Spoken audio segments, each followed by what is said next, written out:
디모데전서는 바울이 에베소 교회의 목사인 디모데에게 쓴 편지입니다. 개인 간의 편지인 것입니다. 그러면 하나님이 왜 이러한 개인 간의 편지를 성경에 담아서 성도들에게 주신 것일까요? 그 이유는 하나님이 목사에게 명령하신 내용을 성도들도 분명히 알게 하려는 것입니다. 세상에는 하나님이 세우지 않은 사람들도 목사라는 직업을 갖습니다. 다른 직업은 몰라도 목사는 하나님이 세운 자여야만 하는데 그렇지 않은 자들이 있는 겁니다. 이들을 사꾼이라 부릅니다. 디모데전서에서는 이들을 율법의 선생이라고 부릅니다. 율법의 선생이란 하나님 나라의 율법의 의미를 모르기에 세상적인 법 개념으로 율법을 사용하는 자를 말합니다. 성경에는 많은 말씀이 명령어로 되어 있습니다. 그 명령을 세상의 법의 명령과 동일하게 해석하는 자, 이들을 율법의 선생이라 부릅니다.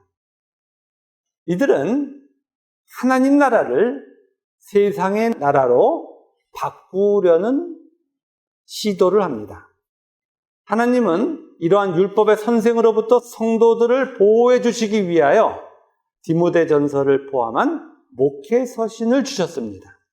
그 목회 서신을 통하여 목사는 이 목회 서신에서 하나님을 통하여 보여주고 있는 것처럼 하나님이 명한 것만을 전해야 된다고 말씀하시는 겁니다. 이러한 배경을 이해하고 오늘의 본문도 살펴보겠습니다. 오늘의 본문은 그러므로로 시작합니다. 우리 2장 1절을 함께 읽겠습니다. 그러므로 내가 첫째로 권하노니 모든 사람을 위하여 간구와 기도와 도고와 감사를 하되.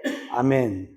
먼저 첫째로 권한다고 하는 것은 가장 중요한 일을 권한다, 이런 뜻입니다. 여기서 그러므로는 결과 접속사입니다. 따라서 앞의 내용과 그러므로 다음의 내용은 연결되어야 합니다. 그러면 그러므로 앞에 기록된 1장의 내용은 무엇이었습니까? 성경의 수신자인 하나님 백성은 전적 타락으로부터 구원을 받았기에 성경을 세상의 법으로 이해해서는 안 된다는 것입니다. 세상의 법은 지킬 수 있는 것을 전제로 하라는 것이죠. 그러나 성경의 말씀은 전적으로 타락한 자, 하나님의 말씀에 대하여 무엇인지도 모르고 지킨다는 것은 도저히 불가능한 자를 구원하신 후에 주신 겁니다. 그래서 구원받은 후에 그것을 지킬 수 있게 됐다는 것이 아니고 그 법 앞에 자신의 존재가 얼마나 끔찍한 죄인이었는지를 먼저 보게 하시고 하나님이 변화시켜 주시는 그 놀라운 구원을 통하여 그 법을 즐거워하는 자가 되었다는 것을 알려주시는 것이 율법의 내용입니다. 이러한 것이 율법의 내용인데 이러한 율법의 내용에 따라 오늘의 말씀 그러므로라고 하는 것이 이제 설명되어야 합니다. 하나님께서 하나님의 자녀를 율법이 본질이 되는 자로 변화시켜 준다고 하는 전제. 그러니까 처음은 율법을 아예 지킬 수 없는 자였죠. 스스로의 힘으로는 율법을 지킨다는 것이 불가능하였다는 자를 명확하게 인식시켜서 십계명을 어떻게 설명하셨어요? 십계명 앞에 선 우리들의 모습이 모두 불법한 자, 음행한 자, 인신매매하는 자, 전혀 법을 못 지키는 자로 우리를 설명하였고 그러한 자들에게 주어진 이 율법을 잘 설명하는 그 목사가 하나님의 말씀을 전해야 한다는 것을 전제한 후에 오늘의 그러므로가 있는 겁니다. 이 그러므로라고 하는 것은 반드시 구원의 영역 속에서 해석되어야 하는 겁니다. 그런데 율법의 선생은 성경으로 구원을 설명하지 않고 인간의 행위를 강조합니다. 이 모든 것을 다 하자고 이야기하는 거예요. 그래서 그렇게 율법의 행위로 성경을 이해하는 자는 이 그러므로가 의미하는 것을 이해할 수가 없어요. 그래서 그러므로를 무시하고 또다시 2장 1절을 읽으면서 모든 사람을 위해서 간구와 기도와 도구와 감사를 해야 돼 라고 설명하는 거예요. 이 네 가지는 하나님이 기도의 종류를 알려주신 거야. 그래서 이렇게 네 가지로 기도해야 돼 라고 또다시 율법의 행위를 강조하는 거예요. 그러나 하나님은 율법의 선생과 싸우는 믿음과 선한 양심을 가진 목사는, 디모데는 모든 죄인을 위하여 기도에 담아야 할 내용을 네 가지로 설명하는 겁니다. 성경이 어떤 한 사실을 설명할 때 하나로 설명하는 법이 없습니다. 그 이유는 반드시 증거를 확실하게 알려주고 싶으신 거예요. 성경에 증거수를 2자고 그럽니다. 그런데 너무 중요하면 거기에 하나를 더 붙여요. 3수로 설명합니다. 그런데 이거는 너무너무 중요해서 중요하다는 그 내용과 함께 내용을 풍성하게 설명할 때는 4수로 설명하시는 거예요. 하나님의 말씀을 바로 전하는 자는, 그 목사는 모든 사람이 다 죄인이죠. 그 죄인을 위하여 간구와 기도와 도구와 감사라는 내용을 담아서 기도를 한다는 거예요. 그런데도 성경을 지켜야 하는 행위로 가르치는 자들은 기도를 4가지로 설명하는 일이 일어나는 거예요. 기도를 인간의 행위의 하나로 취급하는 거예요. 기도는 타락한 자는 할 수 없는 거예요. 기도라고 하는 그 하나님 자녀의 행위는 하나님의 뜻이 전제되어 있기 때문에 타락한 자는 할 수 없는 거예요. 타락한 자들이 하는 그 기도를 성경은 기도라고 하지 않아요. 종교에서 하는 그 기도가 성경에서 말씀하시는 기도가 아니에요. 하나님께서 하나님의 법 앞에 모든 자가 죄인인 것을 아는 목사는 이들의 구원을 위해서 4가지 요소를 담아서 기도하는 것이라고 알려주시면서 이 4가지를 담아서 기도하지 않으면 가짜야를 알려주시는 거예요. 그 첫 번째는 간구입니다. 간구란 긴박한 상황에서 어떤 특별한 성취를 위한 탄원을 의미합니다. 간구란 간절한 거죠. 진정으로 기도한다는 거예요. 모든 자가 죄인인 것을 아는 목사는 그들의 구원을 진정으로 원하기 때문에 기도의 대상을 향하여 진정으로 기도한다는 것을 간구라는 단어로 설명하고 있고, 기도라는 뜻 안에 하나님의 뜻이 이루어지기를 바란다라는 의미가 내포되어 있는 거예요. 기도는. 목사의 기도는 개인의 소원을 이루기 위한 것이 아니에요.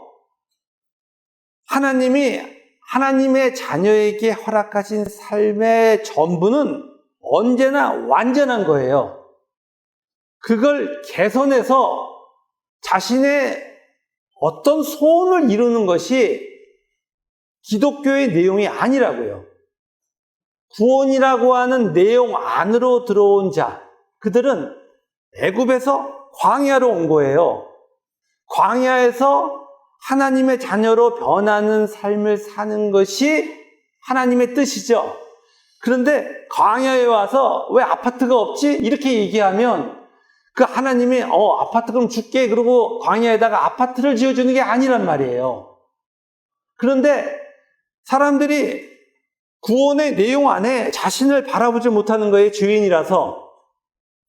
그래서 그 구원의 내용을 아는 목사를 통하여 기도하게 하시는 거예요. 그리고 그 기도의 내용을 전하게 하시는 거예요. 그럼 기도의 내용에는 어떤 내용이 담겨 있어요? 광야에서 하나님의 자녀로 변해야 한다고 하는 하나님의 뜻을 담고 있어요. 하나님의 뜻이라고 하는 기도의 내용이 있어야 되고, 그리고 도고의 내용이 있어야 됩니다. 도고란 국어사전에도 나오지 않는 단어입니다. 그런데 성경을 한글로 번역한 사람이 다른 사람이 가야 할 길을 하나님께 고하다. 그러니까 길도자 하고 고할 고자를 합쳐서 만든 것으로 추정할 뿐입니다. 어디에도 도고란 단어는 없어요. 성경에만 요 부분에만 기록되어 있는 거예요. 그래서 이 도고라고 하는 의미를 알려면 도고의 원어인 헬라어 엔티오크세이스의 뜻을 알아야 돼요. 그러니까 도고는 엔티오크세이스인데 엔티오크세이스는 중보기도를 뜻합니다. 목사는 모든 자가 죄인인 것을 알기에 중보자이신 예수님과 같이 모든 자를 위하여 그들의 구원을 위하여 기도하는 거예요. 그리고 감사란 구원이 이루어지고 있음을 보면서 구원의 원인이 하나님께 있음을 고백하는 거예요.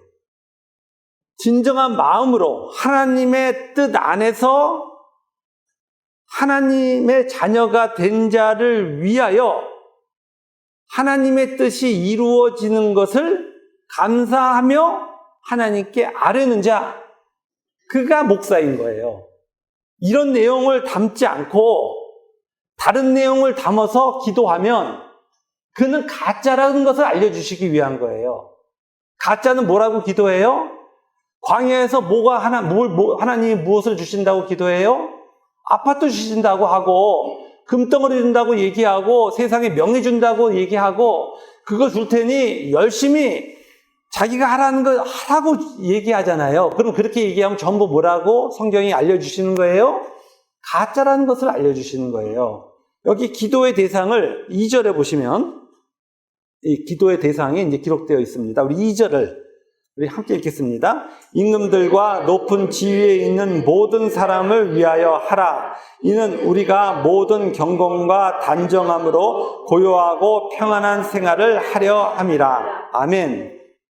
모든 사람을 위해서 기도하되 임금들과 높은 지위에 있는 모든 사람을 위해서 기도해 라고 기록하고 있습니다. 임금들, 높은 지위에 있는 사람들, 세상의 권세자죠. 권세자라고 하는 것은 권세로 세상을 추구하는 자죠. 이들은 교회까지도 자신의 권력 아래에 있기를 원합니다. 교회가 오직 하나님의 뜻 안에만 있는 것을 볼 수 없어서 세상의 힘으로 방해합니다. 이들은 세상의 힘을 가지고 율법의 선생이 되어 인간의 행위로 교회를 바꾸려고 하는 거예요. 여기 나오는 임금들과 높은 지위에 있는 자들은 세상에 있는 저 임금으로 상징되지만 하나님 앞에 죄인인 우리를 얘기하는 거예요. 우리가 다 뭐예요? 왕 되려고 하는 자잖아요. 임금 되려는 자. 높은 지위에 있는 그 권세를 누리고자 하는 자. 하나님을 왕으로, 하나님을 권세자로 여기지 않는 자, 그 모든 자, 죄인을 가리키고 있는 거예요. 이러한 성경의 기록을 잘 몰라서 저 임금, 위정자를 위하여 기도하자고 하는 사람들이 있어요. 대표 기도한다고 나와서 위정자를 위해서 기도해요. 그 위정자가 하나님 말 잘 들어서 그 정치 잘해서 세상을 잘 살게 만들어 달라고 기도해요. 그런 기도는 없는 거예요. 그런 위정자는 없어요. 세상의 힘을 가지고 하나님을 섬긴다고요? 그런 일은 없는 거예요. 그건 구원이라는 게 무엇인지도 모르는 거예요. 성경의 이 2장 2절이 너무나 잘못 해석돼가지고 이 2장 2절을 근거로 해서 저 세상의 위정자를 위하여 기도하면 마치 자신이 근사해 보이는 거예요. 그래서 너무나 많은 사람들이 기도하라고 했더니 이 말씀의 근거에서 위정자를 위하여 기도해요. 선거 때만 되면 자꾸 그 좋은 정치인이 정치를 할 수 있게 해달라고 기도하는 거예요. 하나님의 뜻 안에서 하나님의 자녀에게 주어지는 상황은 언제나 완전한 거예요. 그걸 바꿔 내 삶을 편하려고 하는 것은 신앙이 아니에요. 여기 나오는 임금, 높은 지위에 있는 모든 사람은 임금, 높은 지위를 추구하는 모든 사람을 말하는 거예요. 바로 죄인의 괴수를 대표하는 거예요. 1장에서는 죄인의 괴수를 우리라고 그랬잖아요. 죄인의 괴수를 2장에서는 임금들과 높은 지위에 있는 모든 자라고 이야기하는 거예요. 우리는 하나님의 자녀가 되어 이러한 타자를 위하여 기도하는 자가 된 거예요. 특별히 목사는 열심을 다하여 하나님의 뜻 안에서 감사하며 이 죄 안에 있는 지체를 위하여 기도하는 거예요. 율법의 선생과 다른 목사의 모습을 설명하고 있는 겁니다. 목사는 교회로 부름을 받은 자의 모습이 아무리 끔찍하다고 할지라도 세상만을 추구하는 자의 그 초보의 모습을 가졌다 할지라도 하나님께 진심으로 구원을 위해 기도하며 실제로 구원을 이루고 계신 하나님께 감사하는 모습을 갖는 것입니다. 이러한 기도는 율법의 선생들은 알지도 못해요. 율법의 선생은 인간의 행위로 교회를 채우려 하기에 자신들이 전한 율법을 잘 지키는 자를 칭찬하고 반면에 지키지 않는 자를 비난합니다. 교회를 행위로 언제나 이분하는 모습을 나타냅니다.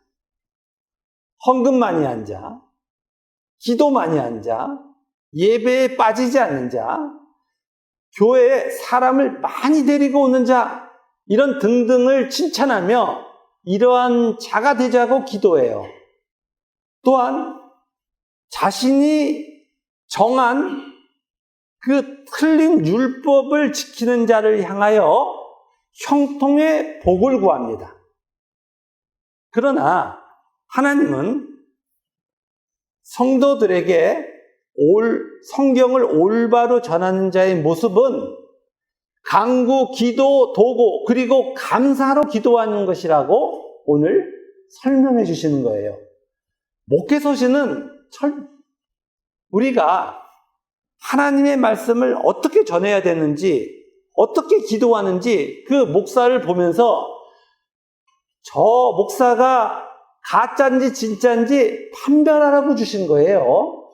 그렇기 때문에 이 말씀을 가지고 저를 잘 보셔야 되는 거예요. 그러다가 저 사꾼이네 그러면 빨리 딴 데로 가셔야 되는 겁니다. 그래서 그렇지 않다고 생각하는 이 확신이 있어야 이 말씀을 전하는 자가 진짜구나 라는 그 확신 속에서 우리가 진정한 구원의 길을 함께 걸어갈 수 있는 겁니다. 그리고 이렇게 기도할 때 그 목사에게 어떤 모습이 나타나는지도 설명합니다. 모든 경건과 단정함을 가지고 고요하고 평안한 생활을 하는 것으로 나타난다고 말씀하고 계세요. 여기서 경건이란 하나님과 함께하는 것을 의미합니다. 그리고 단정이란 헬라어 셈노테티의 번역으로 하나님이 주시는 품위를 의미해요. 목사가 구원을 전하고 구원을 기도하며 구원에 감사할 때에 하나님께서 함께 하시고 계시는 경건과 하나님이 주시는 품위가 나타나는 거예요. 그렇지 않고 목사가 잘못 해석한 율법을 지키자고 주장하고 잘못 해석한 율법을 지키는 자의 보상을 기도하면 교회는 틀림없이 잘못 해석한 율법으로 쪼개져요. 갈등, 반목, 전쟁이 난무하게 되는 거예요.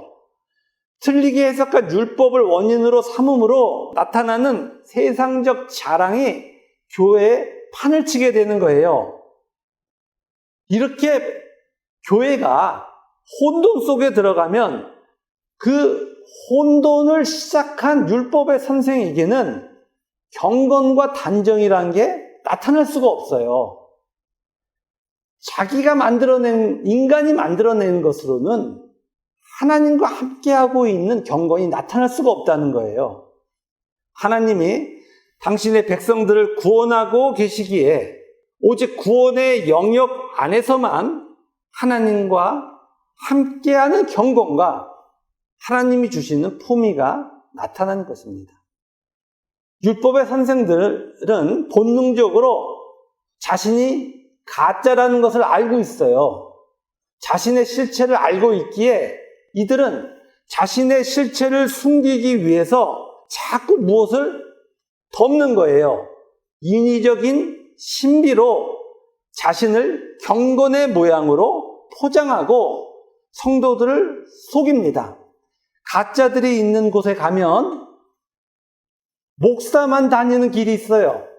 목사만 타야 되는 엘리베이터도 있고 자기가 거룩하다는 것을 스스로 증명하기 위해서 꼭 뭘 입어요. 목사의 가운을 입는 거죠. 개혁교회는 그것을 하면 안 되는 것이라고 종교개혁의 시기부터 이미 정해진 사실인데도 지금도 많은 교회에서 목사들이 가운 입고 여기 서시는 거 많이 보고 계시죠? 하얗고 까맣고 그것이 사람들을 속일 수 있는 색깔이기 때문에 그래요. 자신을 포장하고 성도들을 속여서 모두 다 자신의 종으로 삼으려고 하는 거예요. 이들은 특별히 교회의 형식을 붙잡고 자신의 경건을 주장합니다. 집에 가서 기도 안 하고 꼭 어디서 기도해요? 강대상 밑에서 기도해요. 여기 엄청 추워서요. 실제로 오래 기도 못 합니다. 여기서 다 기도 안 하고 자요. 숨어서. 그런데 왜 여기서 숨어서 잡니까? 여기 있는 것을 통하여 나 경건해를 스스로 증명하고자 하는 거예요. 그런 형식으로 경건은 나타나는 게 아니에요. 교회에서 강대상을 신성시하는 것이나 교회에서 여러 가지 때마다 화려하게 교회를 치장하려고 하는 것은 모두 다 자신이 가짜라는 것을 스스로 증명하는 행위에 불과한 거예요. 반면에 하나님이 택하신 목사는 하나님이 구원하신 하나님 자녀들에게 구원의 진리를 전하는 것으로서 서로가 하나님과 함께하는 경건 안으로 들어가는 거예요. 모든 지체를 구원 안으로 끌고 들어와 그 구원 안에 있는 것으로 함께 기도하며 구원을 이루시는 하나님을 함께 볼 수 있기에 서로가 하나님이 허락한 경건과 하나님이 주시는 품위가 나타나게 돼 있는 거예요. 이들은 고요하고 평안한 생활을 합니다. 고요하고 평안하다는 것은 늘 변하는 인간의 마음으로 인한 요동이 없다는 것을 가리킵니다. 하나님이 인도해 주시는 생활이기에 흔들리지 않는 영혼의 모습으로 변해가는 겁니다. 이러한 목사의 모습이 하나님의 뜻과 일치하는 모습이에요. 따라서 성도들은 목사가 성도들을 향하여 어떤 소망을 가지고 있는지를 보고 참 목사인지를 분별하고 고요하고 평안한 생활을 하는 목사를 통하여 진리를 전달받아야 하는 것입니다. 3, 4절을 함께 읽겠습니다. 이것이 우리 구주 하나님 앞에 선하고 받으실 만한 것이니 하나님은 모든 사람이 구원을 받으며 진리를 아는 데에 이르기를 원하시느니라. 아멘. 하나님의 뜻은 단 하나예요. 하나님 백성이 구원을 받는 것. 구원하신 자를 하나님이 교회로 모으시고 하나님이 세우신 목사를 통하여 구원으로 인도하시는 하나님의 뜻을 전달받고 기도하게 하십니다. 하나님의 뜻이 모든 사람이 구원을 받으며 진리에 이르는 것임을 목사를 통하여 전하시고 교회가 함께 기도하게 하시는 거예요. 여기서 모든 그랬더니 세상에 모든 사람이라고 해석하면 안 됩니다. 하나님이 세상을 이처럼 사랑하사 독생자 예수 그리스도를 주셨으니 그럼 거기에 세상은 하나님의 백성의 세상인 거예요. 여기 모두는 자신을 왕으로 주장한 어떠한 자라도 그 구원의 대상에게 어떠한 원인이 없음을 강조하는 단어예요.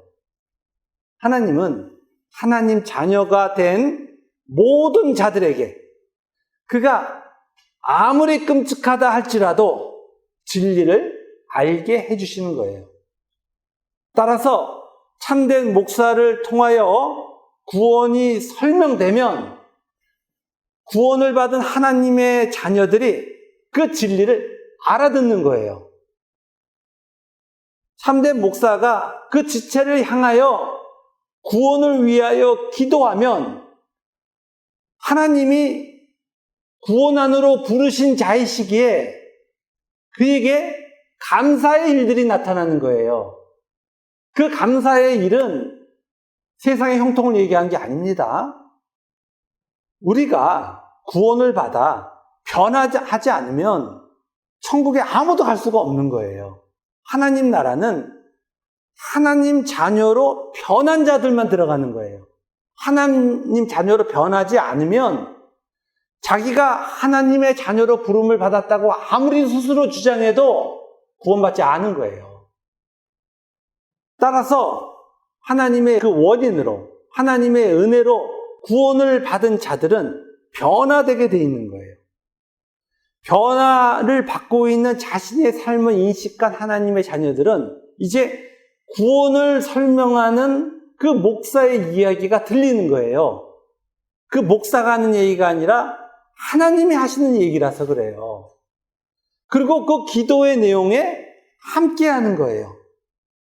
이렇게 하나님의 말씀이 전달되고 하나님의 그 말씀에 따라 기도해야 함에도 불구하고 교회의 기도의 내용이 구원의 진리가 아닌 경우가 많이 발생합니다. 기독교인이라 스스로 칭하는 자들이 기도회라는 명목으로 모입니다. 그리고 서로를 향하여 기도의 제목을 내어놓으라고 얘기해요. 같이 기도하자고.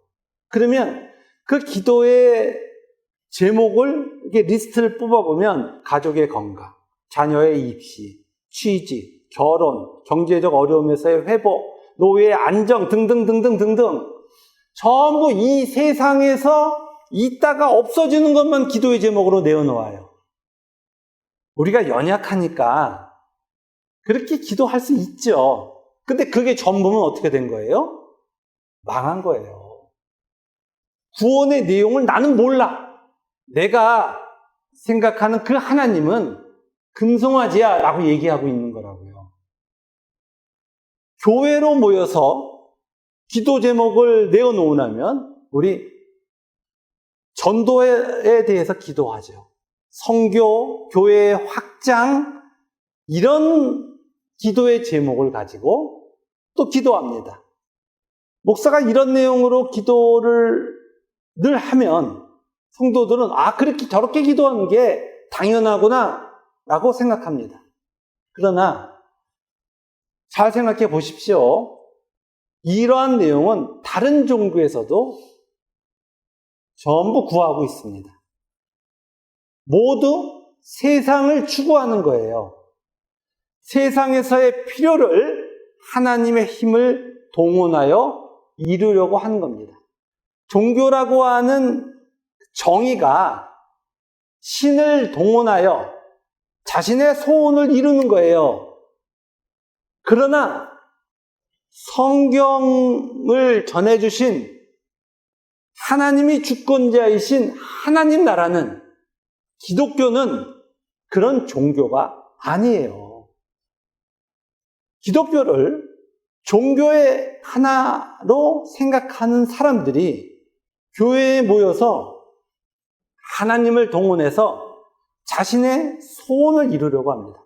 거기서는 철저하게 자신의 열심에 근거하여 그 우상이 소원을 이루어주기 때문에 중요한 것이 기도의 양, 자기의 헌신, 비나이다 할 때 깨끗한 옷 입는 것, 이런 거가 돼야 되는 거예요.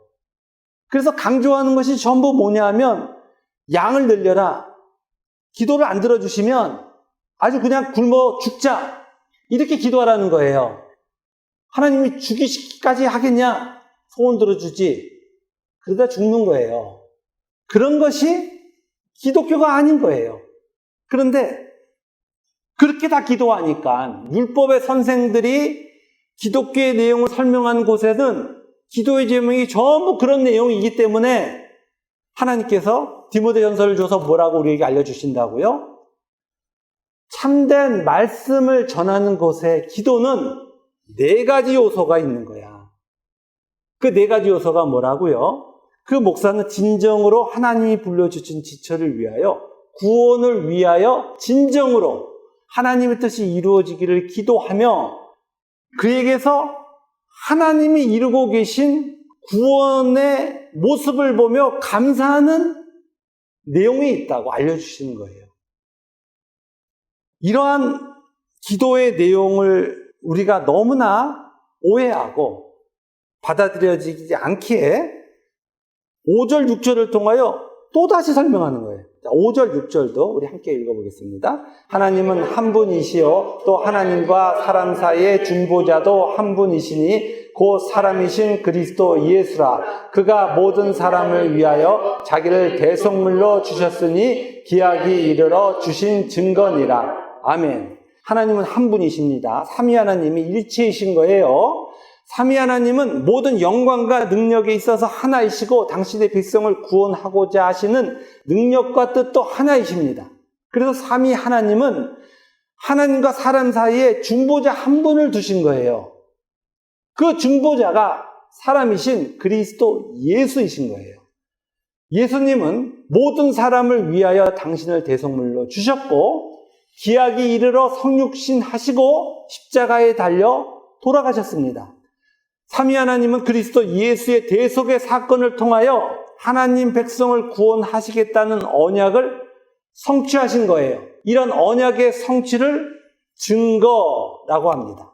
증거란 언약이 사건으로 확정된 것을 말합니다. 전적 타락으로 인하여 사망에 처한 자가 영원한 형벌에 처해지는 것이 아니라 그리스도 예수를 통한 하나님의 언약의 성취로 구원을 받게 된 거예요. 이 구원이 우리가 모이는 단 하나의 이유예요. 이 세상에서 잘 먹고 잘 살자고 우리가 모였습니까? 이 세상에서 쟤는 원래 머리가 좋은데 나는 머리가 나쁘니까 쟤하고 1대1로 싸우면 어떻게 해볼 수가 없으니까 그럼 나는 신의 도움이라도 받아야 되겠다 하고 여기 모였습니까? 우리가 다 그런 목적으로 모였다면 그걸 종교라고 그럽니다. 그래서 거기는 그냥 신에게 무엇인가를 얻어낼 수 없기 때문에 행위를 주장할 수뿐이 없어요. 뭘 하자고 그래야 돼요. 그래야 그 보상을 받아야 될 대상이 된다고 생각하는 거예요. 그러나 구원은 그 시작부터 그 내용의 모든 것을 하나님이 해주시는 거예요. 그 앞에 우리의 그 비참한 모습을 확인하고 그럼에도 불구하고 하나님의 자녀가 되게 해주신 그 하나님을 보는 거예요. 하나님이 이루신 데 구원의 내용을 보며 기뻐하는 것이고 여전히 구원을 거부하고 있는 나의 비참한 존재를 확인하며 우는 거예요. 거기에 우리의 어떤 원인도 없는 거예요. 오직 하나님의 은혜만이 있는 것이고 그 하나님의 은혜가 우리에게 이루신 의만이 존재하는 겁니다. 중보자 예수의 사역을 다시 한번 기록하고 있는 것은 중보자 예수 그리스도 안의 내용을 전해야 되고 중보자 예수 그리스도 안의 내용을 기도해야 하기 때문에 그래요. 중보자 예수 안에 있는 것을 기도하지 않으면 전부 가짜라는 것을 알아야 하는 거예요. 세상에 참으로 사꾼들이 많은 시대입니다. 아무나 신학교 가서 졸업하면 목사가 될 수 있어요. 그리고 그 목사가 되는 그 근거가 자신의 주관적 결정이에요. 거기까지는 아무도 뭐라고 그럴 수가 없어요. 모르니까. 참인지 거짓인지. 그러나 그가 이제 성경을 설명하며 하기 시작하면 거기서부터 진짜인지 가짜인지는 나눠지는 거예요. 그가 무엇을 기도하는지에 따라서 진짜와 가짜는 나누어지는 거예요. 하나님이 디모데전서를 통하여, 디모데 후서를 통하여, 목회 서신을 통하여 우리에게 반복하여 말씀하시는 것은 사꾼 안에 속하면 죽는 거라는 걸 알려주시는 거예요. 우리가 지난날 함께 하나님의 말씀을 한 절 한 절 쫓아와 이제 마지막으로 확인받고 있는 겁니다. 그 지난날 우리가 함께 하나님의 말씀을 들었던 그 내용이 진짜인지 가짜인지 목회 서신을 통하여 이제 확인시켜 주시는 거예요. 이 목회 서신이 이제 우리가 지난날 했던 모든 일들이 맞다는 것을 확인시켜 주고 계시고 있기에 증거인 거예요. 우리가 얼마나 복된 삶을 살고 있는지 하나님이 알려주고 계십니다. 삶이 공고합니다. 힘듭니다. 어떻게 또 살아야 되지? 라는 그런 걱정이 우리들의 삶 속에 많습니다. 그러나 그거보다 비교할 수 없이 우선인 가치가 복음이고 하나님이 우리에게 은혜를 주고 계시고 있다는 사건인 거예요. 오늘의 말씀으로 지난날 하나님이 우리를 인도하여 주신 것이 맞구나 라는 것을 확인하시고 다시 한번 힘을 내시며 하나님의 뜻 안에서 자신을 확인하시는, 그래서 그 확인을 통하여 다시 한번 하나님의 뜻을 따라가시는 우리 모두가 되기를 주님의 이름으로 축원합니다. 아멘.